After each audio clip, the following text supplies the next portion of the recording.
Hey up, friends. How's it going? It's Matt. You're listening to the Looking Sideways Action Sports podcast.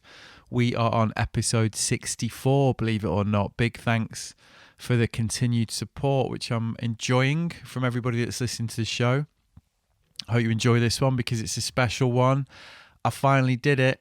I finally talked Jenny Jones into coming on the podcast. She has been my most requested guest for a long time now, and it's been a running joke for a little while, not least between me and Jenny, to be honest, who I'm lucky enough to count as a close friend of some 20 years standing. But yeah, I finally talked her into it, and we found ourselves in the same place with enough time to do it. So we sat down and we did it. So where'd you start with Jenny Jones, Double J, the greatest and most influential UK snowboarder of all time? Now, some of you might think that's a bold shout in the year that Billy Morgan took bronze at the Korea Pyeongchang Olympics, but for me, it's indisputably true. Just look at Jenny's influence.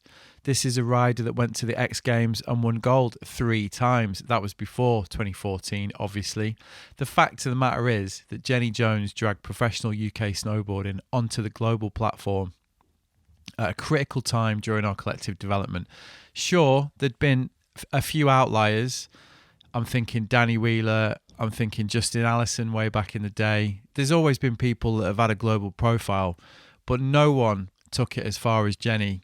She set the standard that we now take somewhat for granted over here and created an environment where feats like Billy Morgan winning bronze are kind of normal, and we think it's normal, but it's worth saying it's really not that normal, especially if you've been in this game as long as I have.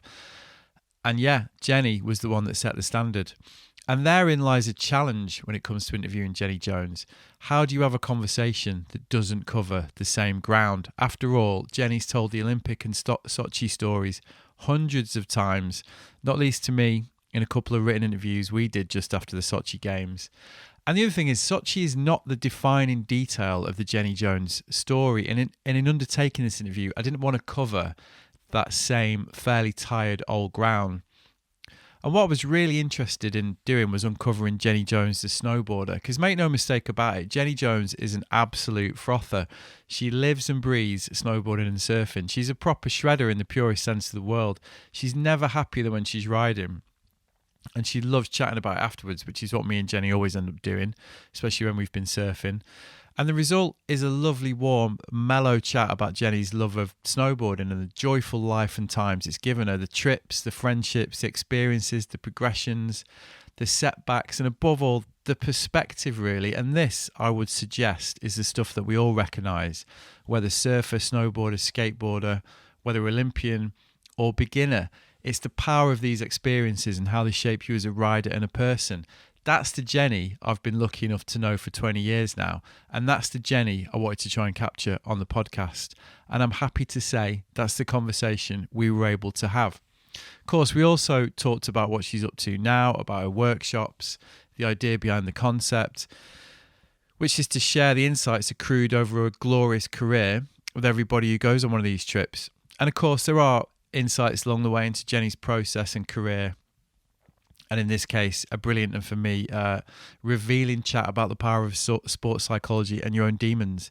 Now, I recorded this one at Jenny's hotel at the Kendall Mountain Festival. And I've got to say, there are a couple of moments where it sounds like we're recording in a cutlery factory. And that's because the lovely staff at the hotel began noisily clearing up after breakfast about halfway through. Not a lot I could do about that, so I hope that's not too annoying. On the plus side, a really lovely thing happened while we were having the interview, which was the appearance of none other than Chris Bonington, who was evidently staying at the hotel and serendipitously stuck his head around the corner at one point as we were chatting, which I left in there because it's quite a nice moment, actually. That's just the way it rolls at the Kendall Mountain Festival, really. So yeah, proper pleasure, this one. I mean, it's me speaking to one of my oldest snowboarding mates about her life in snowboarding for an hour or so. So what's not to like? Hope you enjoy it. Here it is, my long-awaited conversation with Jenny Jones, the Jones Supremacy. Enjoy.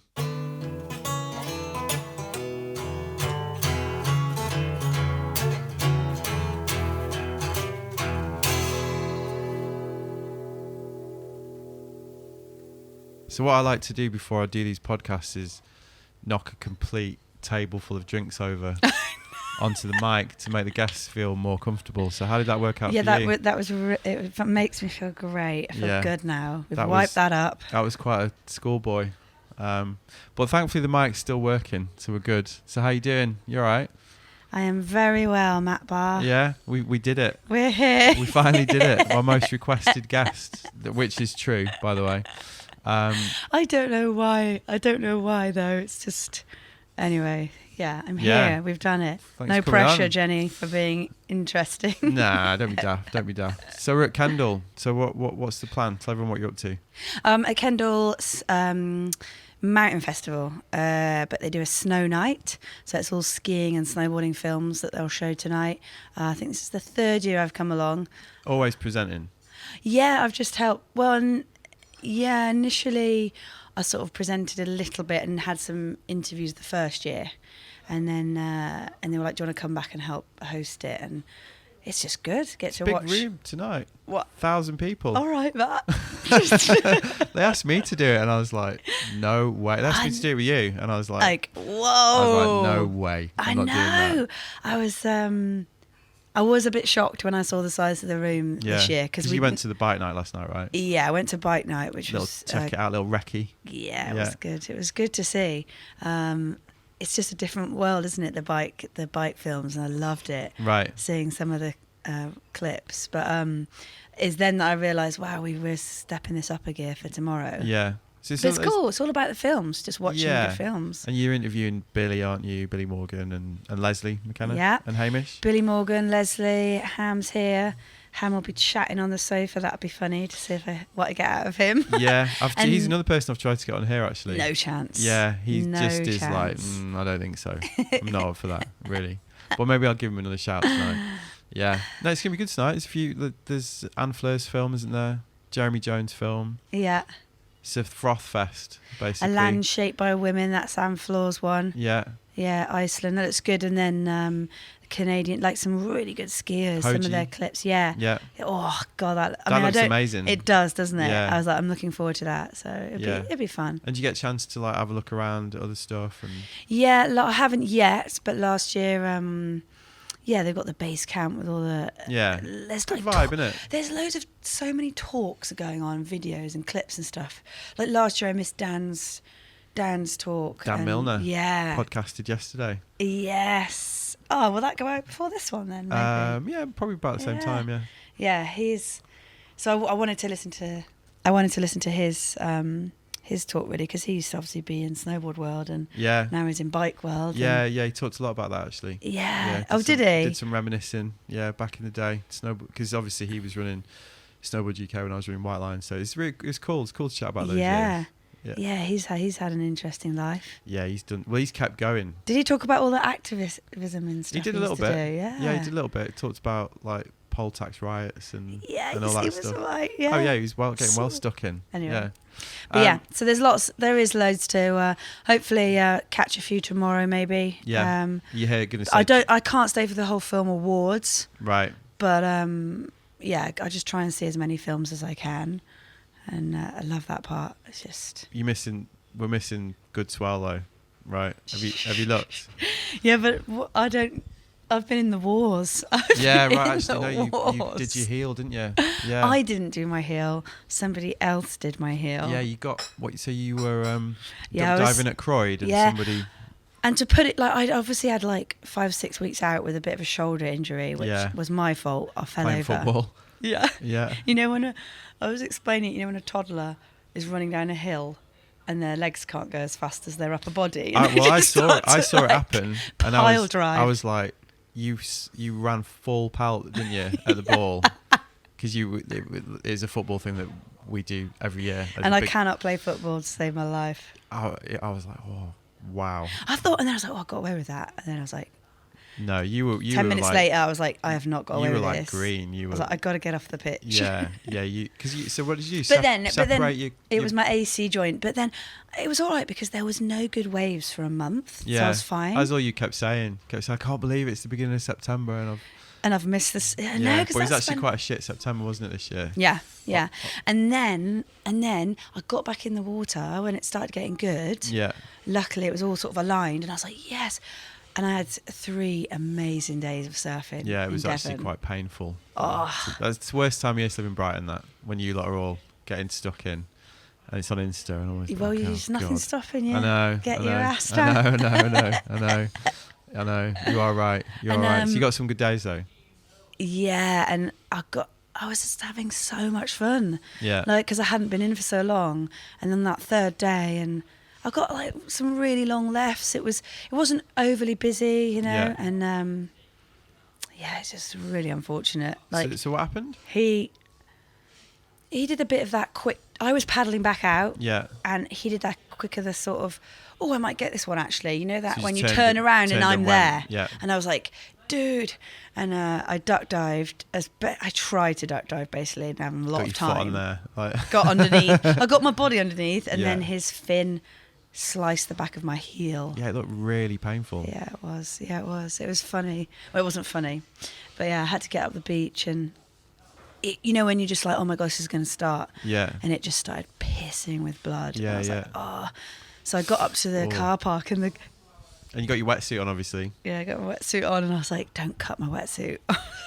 Right. So I was like, we've got to get my wetsuit off. And these 2 guys who I didn't know from Adam, I Right. was like, can you help me? Please, can you help me? Really? Yeah. Did they recognise you? Oh, I don't know. That's funny though, isn't it? Like, They might. hi. Yeah, I was like, Hi there. hi, I've got, yeah. So one of them was trying to like clean it up with something, and this other guy was trying to pull it over my heel. Oh, I know, and it was at the same cringe. time, but yeah, it was like, oh, I was like, don't. But it was quite funny because I was like, okay, I've got no pants on because I didn't have anything on underneath the wetsuit. Well, why would you? Well, you don't know, do you? You don't know. So I was like, get it off my heel, but can you not look at my fanny at the same time? Tough brief. Hey, I'm called Jenny. Here's what I want you to do. I've got this heel, but you know, It's right? got loads of blood That's pouring pretty out of funny. it, and we need to protect it. Did they succeed? Did they Yeah, pass? they were very gentlemanly. They were very polite. Super polite, That is super funny. helpful. That is funny. We wrapped it all up, and I got to A&E. So that took 10 minutes. Brilliant. So what was the crack? So you've been out of the water since, like, what, 6 weeks? Oh no! I'd been out 6, in for 3 days, and I've been out now for 3 weeks. But 3 weeks. I get to go back in. Yeah, looks when good. I get back, so I'll have a day or 2, and then. Yeah. But it's not long till I go to the mountains. Yeah, right. Just I was in the mountains. You get a boot on? Well, I had to because I just was with Ski Sunday Yeah. filming a piece. Sure. So you had to get boots on? I got the boot on, yeah. Right. I needed help to pull it to get it back off, but it's healing so fast. It's amazing. Right. Okay. Body's amazing. Yeah. I was really impressed actually by how obviously injuries have been such a big part of your life for years. You were just a bit like whatever, you know, or that's how it seemed to me. Like with your shoulder and your heel, you just be like, yeah, okay, another few weeks, whatever, I'll be back. Yeah. Well, what else can you do? Yeah, I'm so shit at it though. I'd have been gutted. Focus on something else, I think. Yeah. Do the bits you can still do. Yeah, You yeah. know, and I was gutted about the surfing. Well, you absolutely love surfing, don't you? So that's the thing, isn't it? I'd moved down there and moved to Devon to be able to surf as much as I could. Yeah. And as you know, June and July there were no waves, and that's normal. That's sort of standard, isn't it, in the UK that July and August will be flatter. Yeah. So I was like, okay, it's all right. I'll get on with work and do other stuff, and cycle a bit. And then it was like, it's coming. September's coming. Yeah. I get to, you know, and so that's the only thing is I was gutted because I had really moved there to be able to do all of that. And, Yeah. But what can you do? What can you do? Yeah, you can't. You just got to wait, haven't you? So is surfing your favourite now? It's my favourite in that, for me personally, how do I say it? Like, what, you know, excites me to like learn and get better at things. Yeah. And that is surfing at the moment, because some things you enjoy doing, but there's other things you enjoy and it really like excites you. Yeah. Is it? Does it? Give So you I this- like cycling, right? Yeah. So when I go road 'cause cycling, actually you do a lot of cycling, yeah, I don't you? love going road cycling. I love being with, friends and going out for the day and we ride and you get to see beautiful places. I love doing that as well. Yeah. It's a great day, isn't it? But you'll know that that's different It's very to the different. sensation of going out surfing and trying to do a better bottom turn Yeah. and learning how to do a cutback Yeah. and joining it together and like, oh my God, I think I did that. Did I do it? Did I not do it? Was that well, right? that's what we talk about a lot, isn't it? Because we're sort of similar levels with surfing, I reckon, and I think we both get the same thing. I mean, for me, I've talked about this loads in this. Like, I've actually talked about it a lot to Neil McNabb the other week. Like, what I really love about it is it's kind of like almost boiled the whole thing down to something really simple for me. Like, as in board sports, action sports, whatever you want to call it, which is essentially, my God, I'm actually shit at turning. And like, you know what I mean though? And like with surfing, it's just like, because I took turning for granted in snowboarding really, which sounds ludicrous, but it wasn't when I was in my 20s or whatever. I didn't really think about like, the turn, like, or where it came from or what it was about. It was just like going snowboarding. Yeah. Now I do a lot more because I want, Why do you a lot more now? because it's what I want to be. I just want to be better at it, and I want to like enjoy it, and I want to like almost like wanky as it sounds, like express myself a bit more with it. And that's definitely come from surfing. That's because I've just had to think with surfing. Like you've got to think about that when you're at my level with surfing, which is pretty average. Yeah. I just said sorry, I didn't mean well, that. You've seen me surf. No, but we're not far off the same sort of. You know what I mean level. though, but like. It's functional, isn't it, turning in surfing at our level? Like, you've just got to get better at turning, because if you want to surf better and if you want to surf better waves and make better sections and all those things, you've got to get better at turning. That's the thing. And I really like the fact that it's come down to that. It's kind of made me rethink the whole thing of like, oh yeah, like that applies to everything. And you've got to read it so much quicker. It's like every wave will be different, right? Every wave will be different. And, I've had a few tips here and there off like, Damo lives in Croyd, and some of the lads further down in Cornwall. Even Ben Skinner gave me a few tips when we went out. And I was like, oh my God. He got you surfing Taunton, didn't he? Yeah, because I don't. You're a Taunton snob. Like. Nah, I just not a longboarder. Yeah, so I was always, because I started longboarding, I was always like, bit of Taunton. And I love watching longboarding. I love it. I just don't want to do it. Yeah. I like the shorter boards and that sensation. The dynamism you like, don't you? Like how dynamic it is. And, like I don't think there's anything wrong with that. But Ben was like, no, come out at this time at this whatever, and at Saunton on my fish. So it's still on my shortboard, but it was loads of volume in it, and come out then, and you'll get some good waves at this certain time in this certain spot. I know, and I was like, okay. You get that from Skinner. I had such, I did. All right, I'll do that, I was like, all right. And it was do that. Awesome to do that with him, So that's what you're getting from surfing though, like you're I enjoying this challenge. And I can feel, even if it's tiny little bits, I'm getting better, right? And that is enjoyable. Yeah. No more, no less, just I'm getting better at it. And today I might get a longer left and I might be able to connect a bottom turn with a top turn and do a cutback, or I might try to do like when you accidentally I don't know all the terminology. I'm such a kook, and I love it. I like that though, that I don't have to. That's another funny thing about it's it. not. I'm isn't not it? in that world, and I'll never be in the surf world. I just go surfing. And you can come into it late, and you can see the whole, sort of wankiness, to be honest, of a lot of it, or like this how caught up in it everybody is, and it's quite nice, isn't it, not to be? Because when we were growing up snowboarding, we were definitely like that engaged, like that into it, like that into the scene. It's really important and all that. I really like the fact with surfing. I'm just a bit like, I just really like going surfing. I don't really care about any of the other bollocks that comes with it. Yeah, but then it's about going to.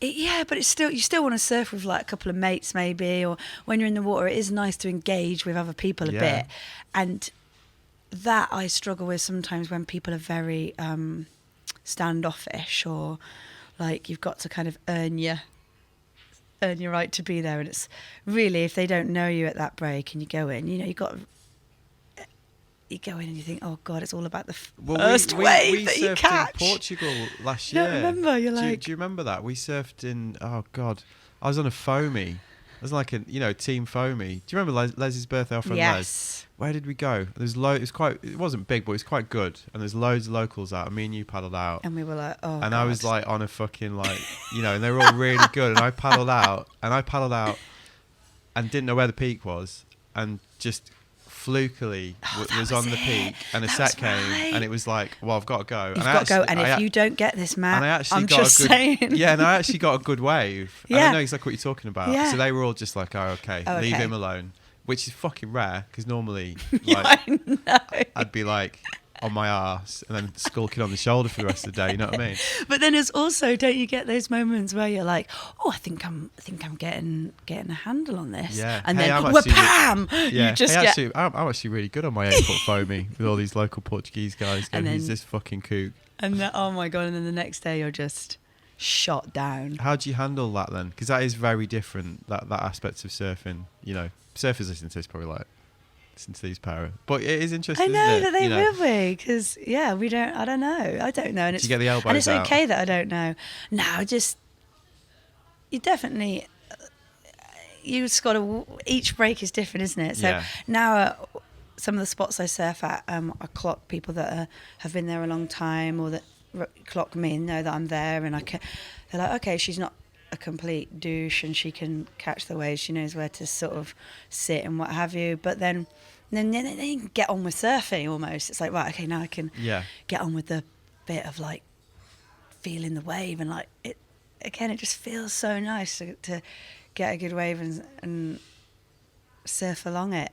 Sorry, I keep moving. That's all right. I apologise for the mic. Yeah, the more you say about surfing, the kookier we're going to sound. Yeah. So I should just stop. I like it though. I like it. Well, so we were just chatting about, because obviously travels, me and you were also, the thing we always end up talking about is like, where are we going to go? Where are we going to go? We've got to do a trip. We've got to do this, got to do that. We just talking about the Maldives. Yes. And, so where have you got on the list? Because you've always got a plot, brewing for a good surf trip or whatever. I'd love to go. Like, I've been to the Maldives 2 or 3 times on the boat, and I find that on the boat trips I've had so many waves, and I like to obviously surf as much as I can, and it's exhausting, isn't it? Because so you're just like in, surf, out, eat, in, surf, out, eat, that's brilliant. So I think like boat trips again might be really cool, but I've been to Sri Lanka, which I really enjoyed, and then I've been to Bali, but I would say I'm kind of not quite good enough for Bali in a way. Yeah, for the faster standard. waves. For the standard. Like, I surfed Impossibles. Yeah. And that was awesome. It's fast. Wow. But I really enjoyed that. And then just further down from there as well.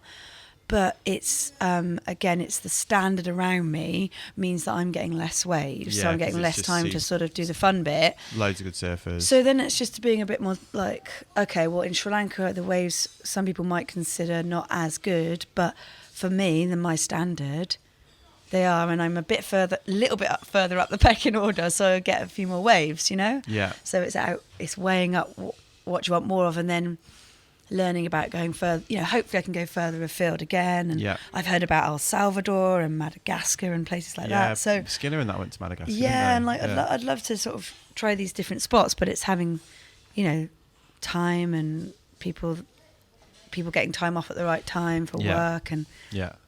But I'm excited to go and do that. Yeah. So you've just been in the mountains, you were saying, Ski Sunday. Yes. How's that? Well, you were there. You were at Anagasa. You were there. Oh my God, it was so cool. Yeah. I was like, what? So I went up there to get, I was so excited to interview Anagasa. Yeah. Like, so much respect for her as a rider, and what was she going to be like as a person? Like I knew. She's still young, isn't she?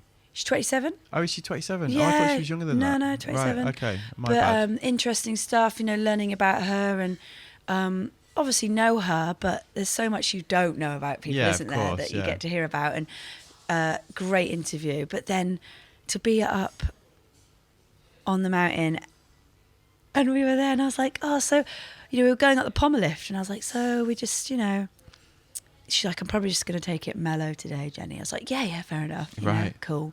Come up and watch. And I stood up the top. I couldn't get anywhere because of my slashed heel. Yeah, sure.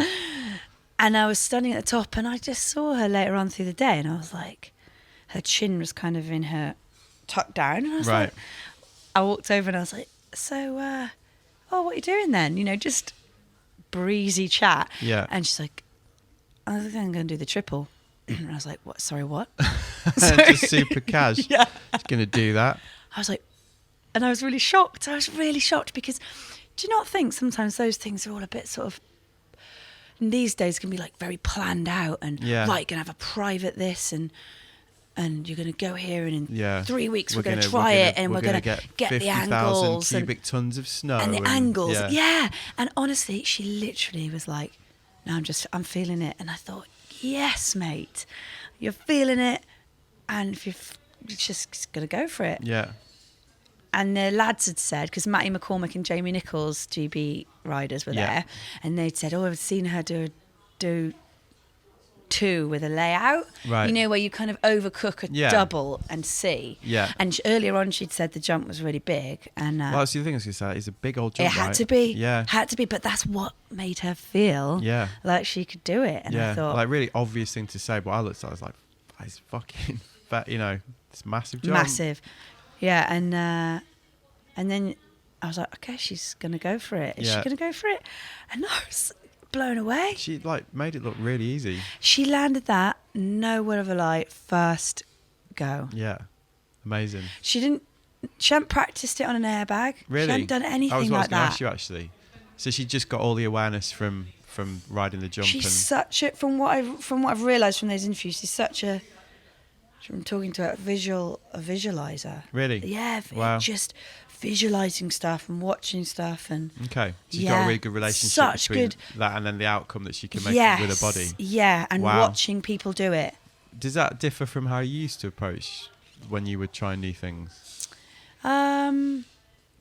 What, when I try a triple? You know what I mean, though. No, You know what I mean? kidding. Yeah. This girl's on another level. You know what I was mean, though. like- Well, that's the next question. I When's know your exactly triple? what. No, I know what you mean. But I was I like to see what I had to do. Yeah. Sometimes I used to ask Ben Kilner, or whoever, or Jamie. Sometimes like, could you do this trick for me? Because I needed them to be goofy, so I Yeah, could sure. see it. So I couldn't see it the opposite way. I needed to see That's it my interesting. way. So you would, and then you could watch them. I and- liked watching that, and then I would watch some videos, and then, but I'm definitely a feeler as well. Yeah.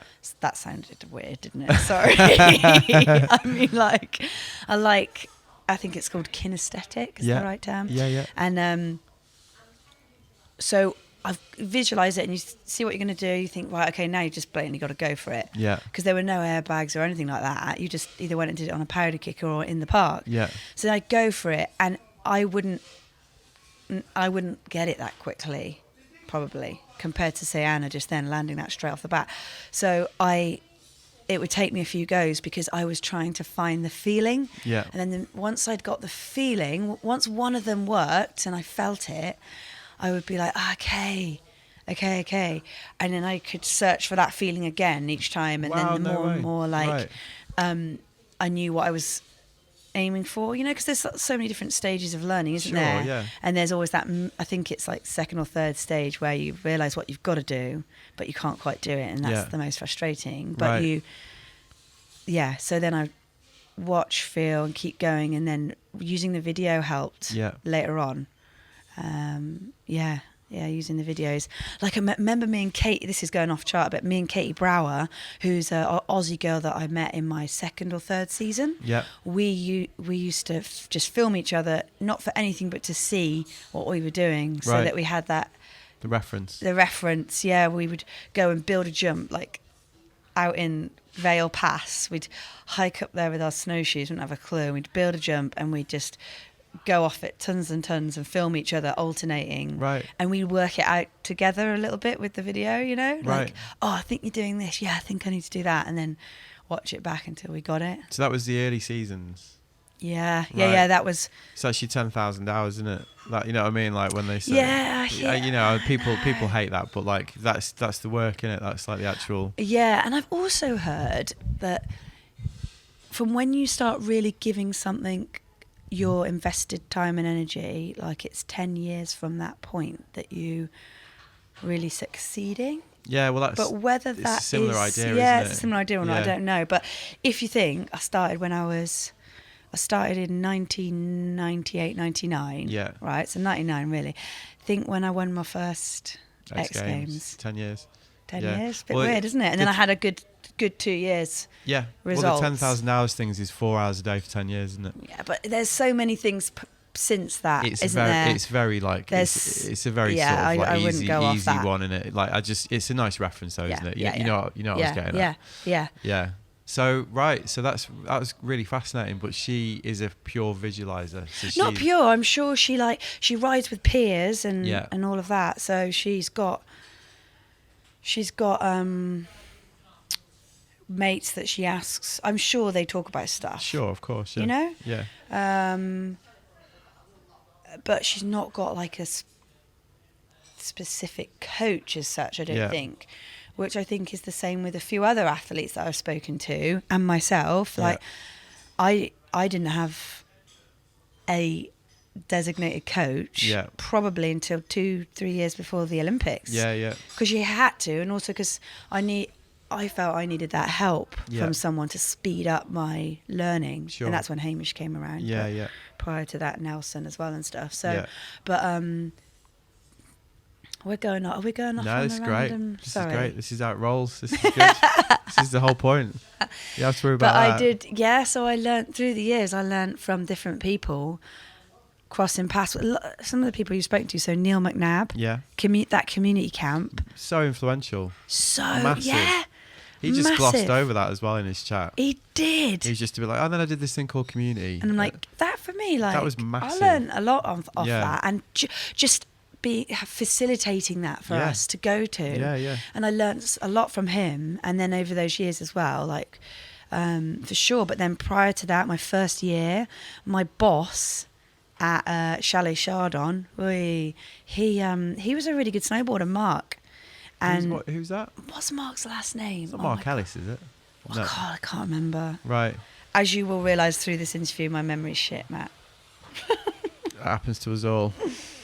But Mark was quite a good rider, and so I used to follow him about a lot, like loads. But he did like slalom or racing or whatever. But I just wrote about the mountain. And then the green room boys would come out to Teen and stayed at my chalet, and they were the guys that ran the snowboard shop in Bristol. Right. They gave me my first board and bindings. Like I bought all that gear from them. Yeah. And my first board being called Smelly Tuna. Brilliant.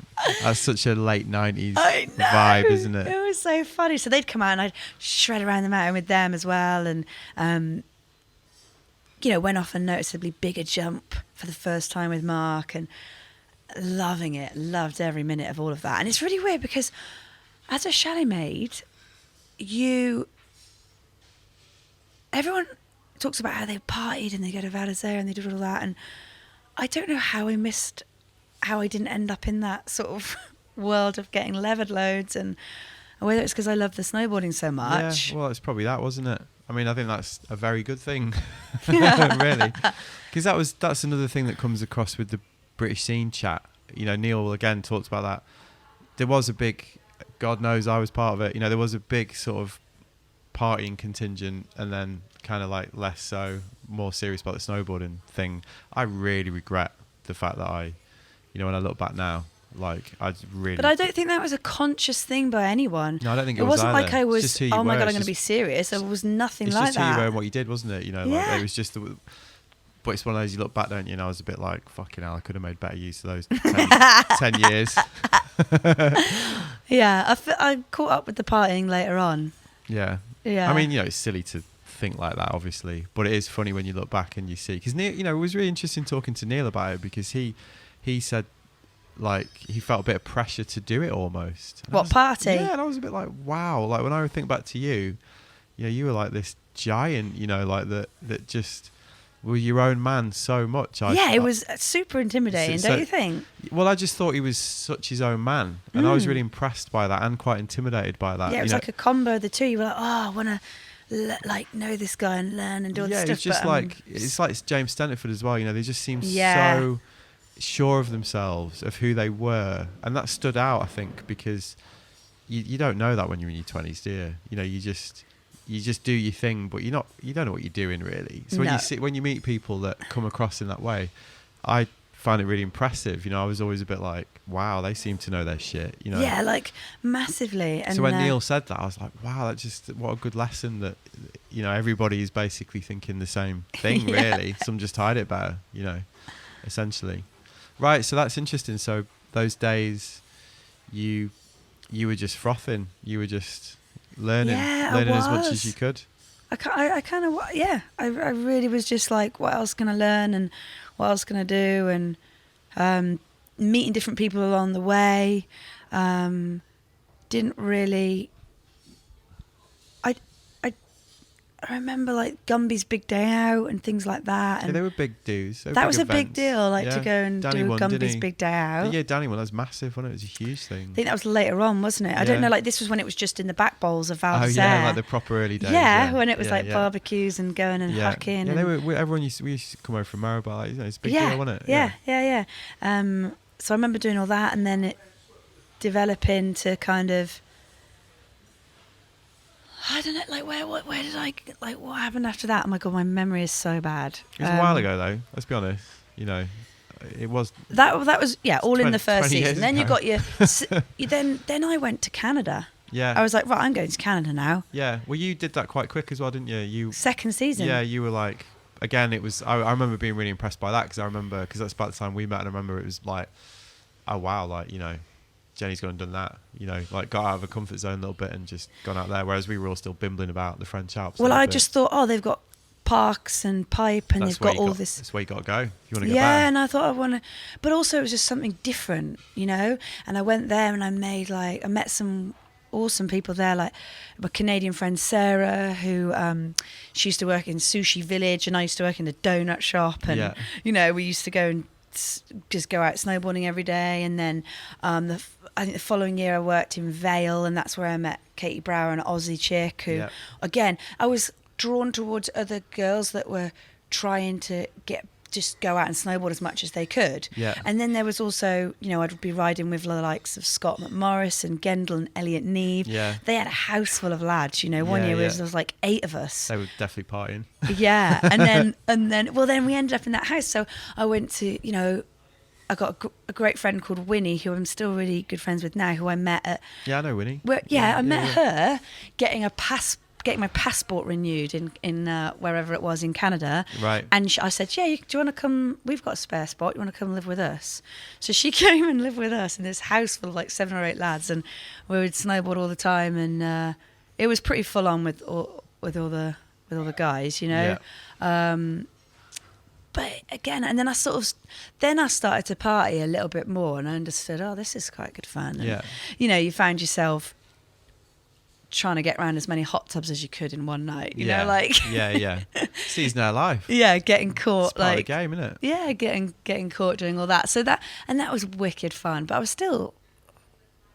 was definitely still wanting to get better at snowboarding. Yeah, which was you were. Yeah, yeah, which was happening as well. It was. You had a good balance. You know, you did that as well. Yeah. Because the other thing is, you know, there was a lot of different little kind of paths people took in the British scene, wasn't there? You know, like we had our little sort of White Linesy crew, and you know, me and Chris and everybody, and we'd do stuff. And John and you guys were all a little bit older than me, and I wasn't in that. But you did stuff with Nat and Jason and Les and everybody, and you had some amazing experiences doing those trips. Because to be around, do you know what I loved is being around all those creative people. Yeah, I feel so lucky to have met those people along the way, like Les and Jason, and facilitating these trips we would go on, like for magazines. Yeah, you did some amazing missions with Orlando as well, right? Yeah, I didn't go on the main one with Orlando, but like, you know, riding and shredding with them, and you know, Natalie's a fantastic photographer, and like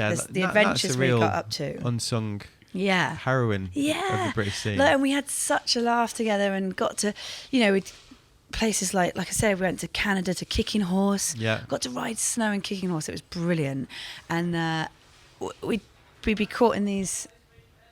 We'd be caught in these. Just nervously watching a man with a vacuum cleaner walk past. I remember, you know, we're there trying to get photos, and it was all about riding street rails, wasn't it, a bit? And it wasn't my forte, but I was like, yeah, let's give that a crack. And I remember Natalie saying, we were out looking for street spots, you know, and that's what was nice about like snowboarding is I'd go from doing these competitions and concentrating on that, and then leaving that world and going on an adventure to try and get photos in a resort or going backcountry, and it was so different. And I remember we would try and get on this rail, and it was at a mosque. It was outside a mosque. Where was that? In Kicking Horse. Right. We were like, oh, I really want to. She's like, I really want to shoot this photo. Look really good. And we were like, okay, we're gonna have to go in and see if we can. I mean, I don't know if we can really. Snowboard on a mosque. Is that kind of thing? Like, can we do that? Yeah. So we knocked on the door and we went in, and this guy, Mr. Singh, his name, he said, we were like, oh, we were just wondering if, and he's like, come in.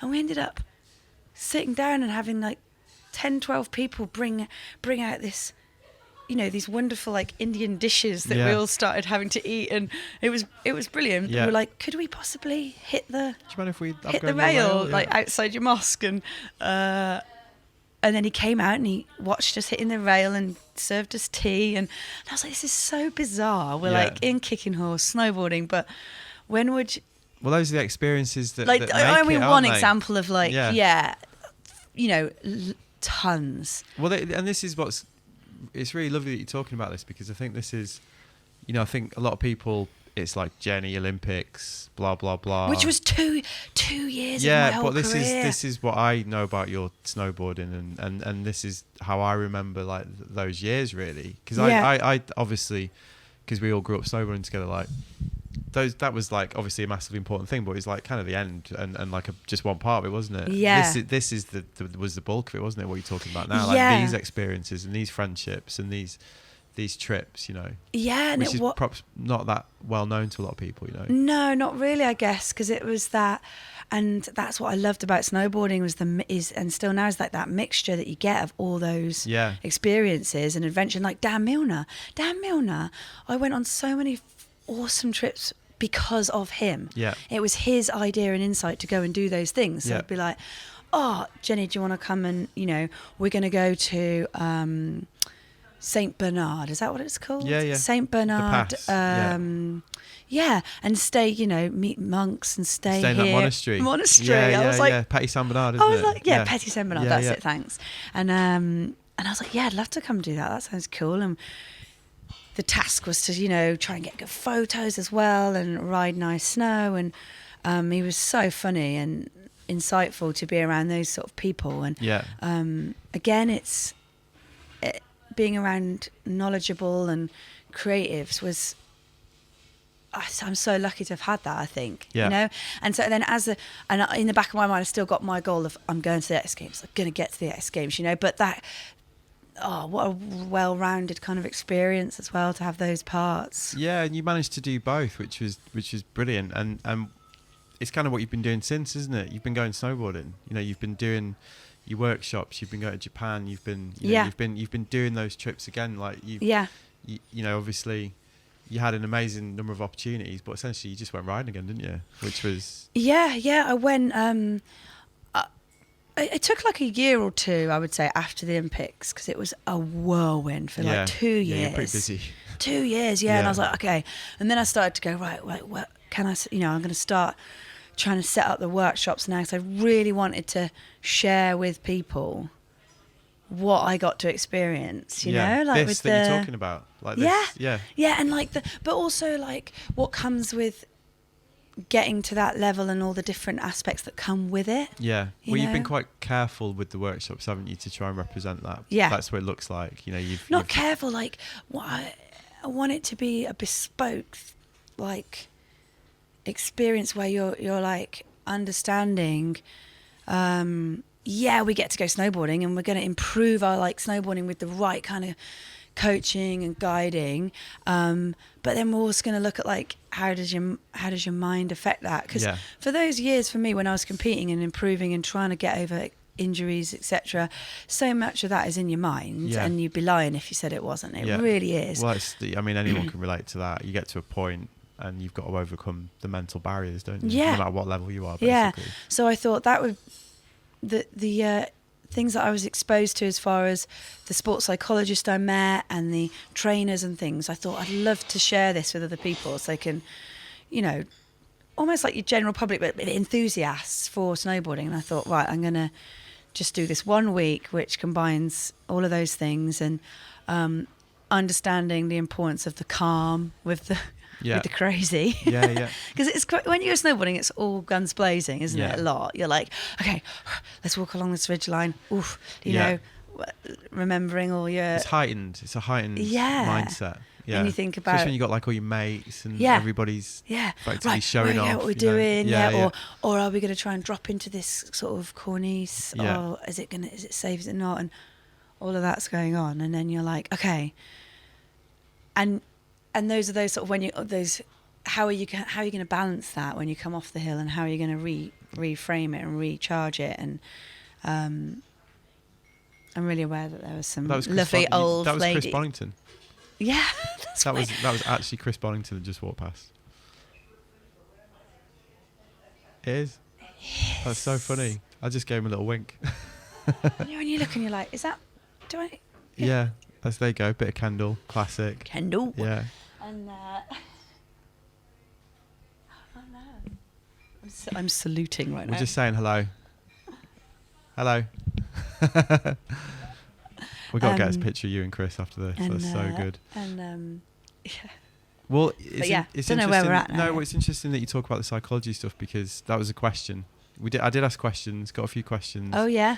And one of the questions was, did you need to use a psychologist to progress to the level that you got to? It sounds like you did. Yeah, I built like a network of people around me gradually as the years went on, of what I was like, okay, I'm struggling with my knees after my first knee surgery, and I thought, right, I need a physio. So I'll go out and find a physio in Bristol, started working with a physio. Okay, I need a bit of, help with the tech side of my board or whatever, I'd go out and find that. And it was the same sort of thing. I was like, right, I just need a little bit of guidance here with overcoming stuff with my injury. And so I went out and found a sports psychologist, and I thought, right, I'll try everything, and then if I don't think it's working, then I'll move on. So so I've tried some other things, and that's not for me. So it was something that you gradually built up as you realised you needed that support. Yeah, and we just did a little bit together at a time. That's interesting. If it didn't work, you just like, okay, well... Yeah, that's not something that I need. And everyone needs different packages around them, don't they? Yeah. Some people need more of something than something else. Right. So so how important was it to you? Yeah, I worked with Louise Jones, not my sister, same name, but she... I worked with her probably would have been like 8 years. So way before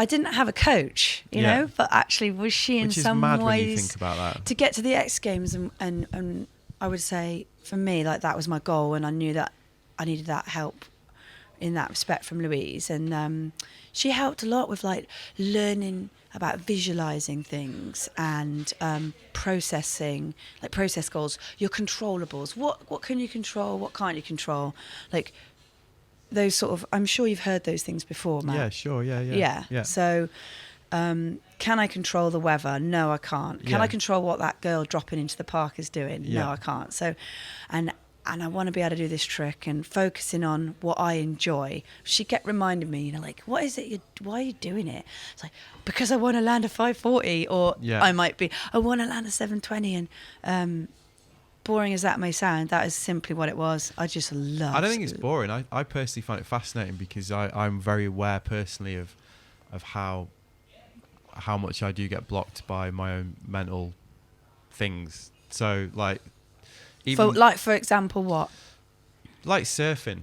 We were joking earlier. like the paddling out to a crowded lineup thing. Let's just say that. Like, I find that psychologically really difficult. Like, I'm not somebody that can go to the peak and start elbowing people out of the way and dominate. You know what I mean? Like, what I need is that experience that we talked about earlier, which is like, I need some kind of thing that gives me permission almost to be there, like, and that might be getting a good wave, or that might be somebody coming up to me and saying like, well done, that was nice. You know, like, and that's the same if I surf, snowboard, play football. It's massive when I play football. Played a lot of football in my life. So you need reassurance that like what you're doing is and the effect that has on my performance and it always astonishes me, like, and I know it's happening. And it's so weird because I can be like, why can't I tell myself that? You know, so it's obviously linked to self-esteem and ego and all this stuff. So, but like, neurologically as well, you're like, the more you're aware of it, the more your muscles are sort of tensing up, and the more your performance is dropping. Go on. If I play football and I, within like the first 5 minutes, do something good in my own head, whether that be like a nice touch, score, pass, I'll play really well. If the first thing I do is shit, I'll have a shit game because I can't get over that. Like, but the fact you're even saying that to me is reinforcing that idea. Exactly. Right? Yeah. So if you stop saying that to me and stop saying it every time, so from now on in, you just stop saying that. But I can't do that. That's the thing. You can. You're the one that said you can't. It's so funny. Yeah, you've just decided it. No one else has. I need to get a sports psychologist. But that's why I'm so interested in it, because I'm very aware of that tendency in myself. Okay, so you're spending all your time worrying about that thing. It's true. So get that out your brain. And what is the thing you do want to be doing? Right, you want to be... Not worrying about that. Right, so and that's still a not. That's still a no, a not, what you don't want. So if we were to go, right, you're playing football, I'd be like, oh my God, okay, I want to feel fast through my legs. Yeah. I want to feel like I'm spotting, I can see people who I'm going to pass to. Obviously, I'm not aware of football. But fill your brain. Yeah. If you're filling your brain with that, how the friggin' can the rest of it fit in there? It can't. Yeah. You know? And like for me, like for example, at the top of the course, and if I was starting to get a bit nervous, not nervous about the jumps. Right. I can hit the jumps. Like I'm confident with my ability, and I can do that. But it's more, are my tricks good enough? Yeah. Am I going to be able to link it? Am I going to be able to stay on my feet? And so those would be the kind of anxieties. What's going on around me? Oh my God, this is the most important thing in the world. And I'd be like, I'm just going to phone my mum. And I'd be like, all right, mum. And she's like, all right. I'm like, what are you doing? And she says, oh, I've just delivered a 7-pound baby. And do you know what? They've named her this, that. And instantly, I have left my sacred world of snowboarding when actually there's so much more going on in life than my silly little competition. Yeah, and whether I play well at five-a-side. Or if I'm at the X Games or whatever it might be. It's exactly. And hearing my mum talk about that and what her world going on, I used to do that quite a lot. Wow, really? And she knew I was phoning her. Right. So she wouldn't ask anything. So she'd just be she knew. That is brilliant.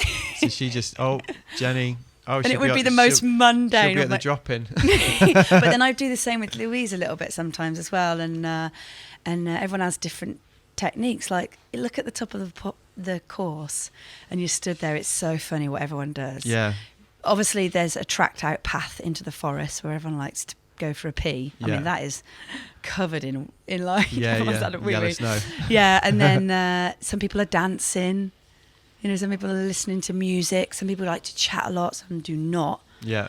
Some people are being told what to do by their coach. Jamie Anderson, not really got a coach either. Right. Doing it herself, singing. Yeah. Some have got their little OCDs. I remember Kirsty, I hope she doesn't mind me saying this, but she almost had a thing where she didn't like her snowboard to touch the ground too much before she dropped it. Yeah, I mean, it's like footballers, isn't it? Footballers like putting the boots on in a certain order, or like, getting dressed in a certain order, like these little superstitions. Oh my God, I know. So it's funny, next isn't level. It? It's just to like you're talking about, just get yourself in the mindset to give yourself permission, really, to perform in the way that you can. Yeah. It's really fascinating. It is, and there's so many things like that you can learn, like techniques and in things that you can get better at. You can become a better snowboarder for sure if you can improve those aspects. So and that's why I think a sports psychologist is so good. Can you see it on the people in your workshops then? Oh, yeah. Yeah. Yes. So can you That see week, that? Can you see that over the week as they? It is. Oh, I love it. Like they come on it, and you can see people have come on for specific things. Maybe they want to be able to do a 180, or they want to be able to do a really good powder turn, like, or a rooster tail, or a tripod, whatever it is. Yeah. Yeah. And or they just want to be more confident. Like there's so many different things they're coming on for, and a lot of them at the end of the week go, well, I came on for this, but actually I got loads out of that part of it. Yeah. Or I learned so much about this that it's super relevant to life back home with that. That must be really gratifying. Yeah, it was so... I genuinely was blown away by it. By the end of the week, I was like, how it made me feel. Yeah, right. And it was almost like a relief of like, oh my God, I am really enjoy this. Yeah. Because you could have hated it. Yeah. You know? Yeah. Well, you thought about it carefully, though, didn't you? You didn't want to just do a camp, did you? No, I wanted it to be like, and of course, every day you're going snowboarding and having a great time too, but there's all these other aspects that you can really develop on. And the fact that I'm going to Japan as well this year, I'm well frothing for that. Yeah. I've not been for Have years. you been? I went like 15 years ago. I've not been back since. So my Alima, your friend, my wife, she's 40 this year, so I think we're going to go next year. Yes. So the snow. like 2020. Yeah. So different. Yeah. And perfectly spaced trees, and the pitch is very friendly, isn't it? Friendly, yeah. It's all just really for snowboarders. It's pretty. Until you go, you don't really get it, do you? And also, it's not like you want to ride good snow in Europe a lot of the time, or North America. It's like you got to get really scared, and I think it was like 10 years before I went. Yeah, it's a bit like, right, we might die today, so and I always be like, oh God, Jesus, So it's quite nice, like when it's just like, we're just gonna go ride that really fun looking powder slope, and you're not gonna fucking have to worry about dying. It's like, yeah, I'm in. That sounds great. No, more like, when you do the filming and on the radio, okay, drop it in 5. Yeah. And you're like, oh God. It's time to shit yourself. Here we go. Let's go. And some people really like that. I don't particularly like that. I'm happy with... I like some of it. I like some of it, of course. Because again, that comes down... I'm joking, obviously. It comes down to the same thing. You push yourself, have a better day, all that stuff, But riding the powder. Yeah, Japan. I feel like have I gone off on a really bad tangent? No, I don't know great. what. No, this is It's a brilliant. waffly. No. Everyone always says that. Yeah. Everyone always says that. Suddenly worried that I've waffled about nothing. No, you haven't at all. It's been great. But on the psychology thing that we're talking about, it does make me want to ask about the broadcasting that you've been doing. Yeah. That is a massive challenge, really, to go to like, hey, I'm going to just basically do TV and be a presenter and be at the Olympics and like be part of that like massive organisation and operation. One of the biggest covered sort of TV like how was that? Because that must have been pretty daunting, right? I mean, it was. I'd done some Ski Sunday shows. Yeah, which you've done a few bits, haven't you? Really enjoyed. I was like, you work as a team to try and go out and get this, get a good story out of someone and listen to what they've got to say and, share all that. I really enjoyed that. And, I had to learn how to present yourself to the camera and how to, which is hard. It was like, example there, not saying like and not butting in and not swearing and not doing all these things that you were, and you were taught like quite bits and pieces here, but it wasn't any official training in anything. No. I learnt a bit from radio, so I did the Radio 5 Live Extreme show. Did the 5 Live stuff, didn't you? And we travelled around and got to interview like some amazing people. God, like Travis Pastrana I got to speak to. Motorbike dude, and I was like flipping heck, like, and really you just let people chat, don't you? But it's getting in on those things. But then, so then it comes around to, like you said, the Olympics to get to... Firstly, I was pumped to get to go. Yeah. I was going to watch an Olympics, not stressing about my own performance or what I was going to do, or had I put every single little detail in place ready for it so that I could be at my best at the right moment. Yeah. I was going to watch, and to watch from the outside the bubble of like seeing what I used to be in, it was fascinating. But knowing that I was going there to a bit of commentary, but I was more, as they say, sort of front of camera, like talking and interviewing people and roving reporter a bit like. Yeah. And when I used to went into the booth a few times to listen to Ed Lee and Tim, hats off to them. They're so good at their job. They are so good at it. Such parachute I talkers. cannot express how like... No, they're amazing. That was one of the great things about the Olympics this year as well, like seeing how much recognition they got for it. Yeah. Because they're brilliant. They're brilliant. Yeah. And do you know what? They were really supportive as well to me. Like they could see it was new. It was new for me. And there's me trying to kind of keep up with these guys that have been doing it for at least 10, 15 years. I mean, Ed's 20 years, 20 really. years, yeah. And he's got a lot of experience. Yeah, so there were some aspects I struggled with that I didn't, purely because you just haven't had enough experience. Yeah. It's like... I would find it terrifying, I think. Yeah, some bits were... And then other bits were really good. Like, when you're down in the corral... But you've got these athletes coming through that you've got to get an interview from, and some of them have just you've got to get them because they're the medalists, and you want your first, second, and third, but you're interviewing someone that's come third, and they're gutted. They're absolutely gutted, and you're like, right, I've got to, and they know you as a snowboarder, and you're trying to get this dynamic right of, I need to hear from you, but you're about to bawl your eyes out, or or for instance Anna and Spencer O'Brien, who were slopestyle. They'd waited 4 years to compete in a slopestyle, and the wind had ruined the whole frigging thing.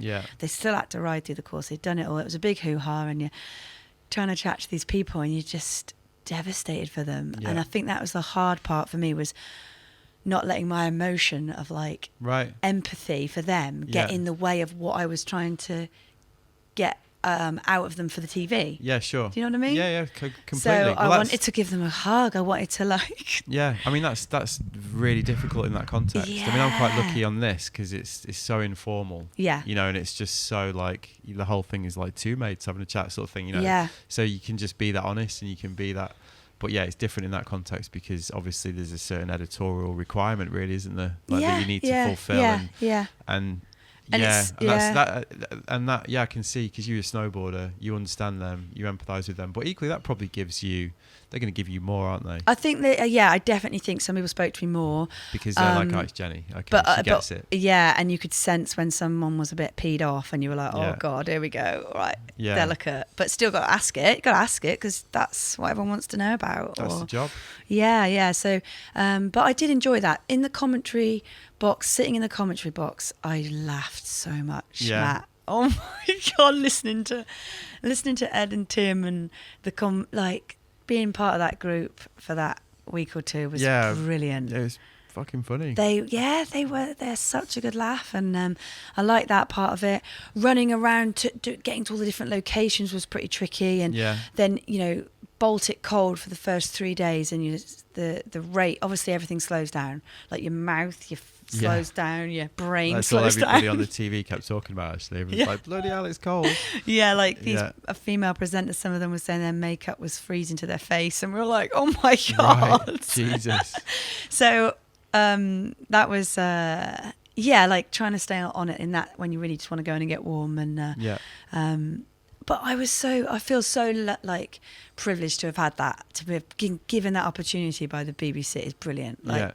And explain snowboarding and the tricks and what everyone's doing and what they're getting up to, and seeing Billy Morgan friggin' how cool at the big air, and all the girls redeeming themselves in the big air. It was redemption. a brilliant the way it all panned out, wasn't it? Yes. I'm so glad talked about this with Spencer, and we've talked about it as well.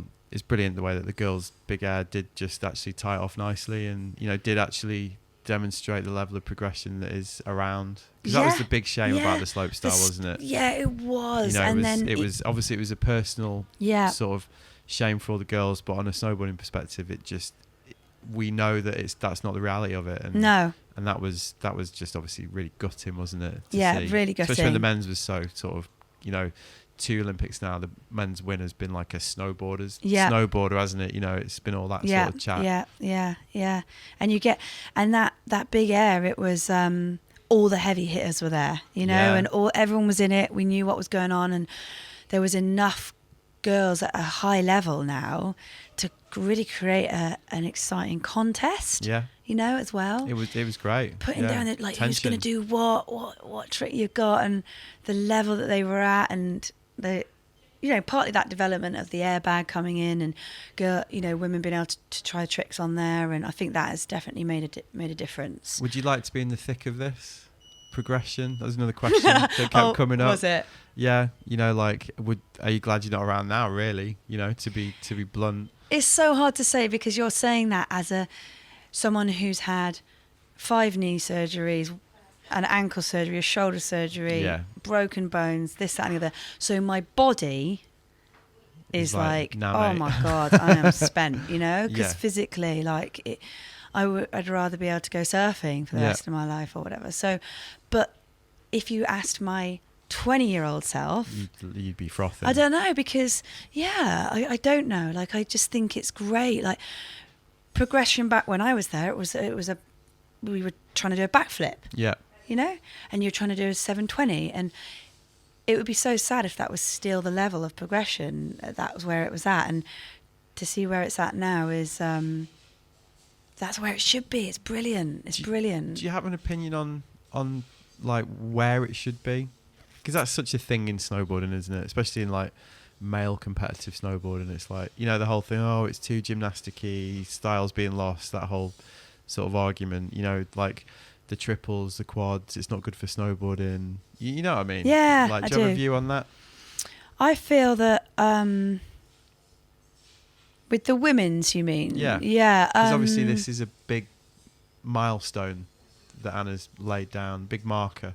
Yeah. In that progressive kind of story, Yeah, but even herself, she'll say she wants to be able to perfect a method. Yeah.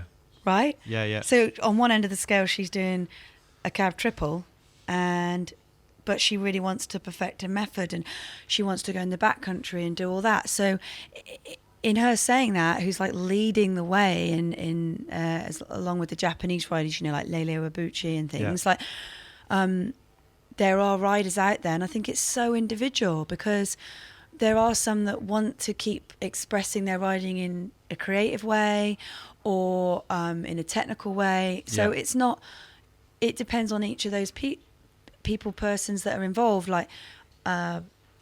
And that's, I think with the women, there's such diversity with that it's fine, that it's, and that's brilliant.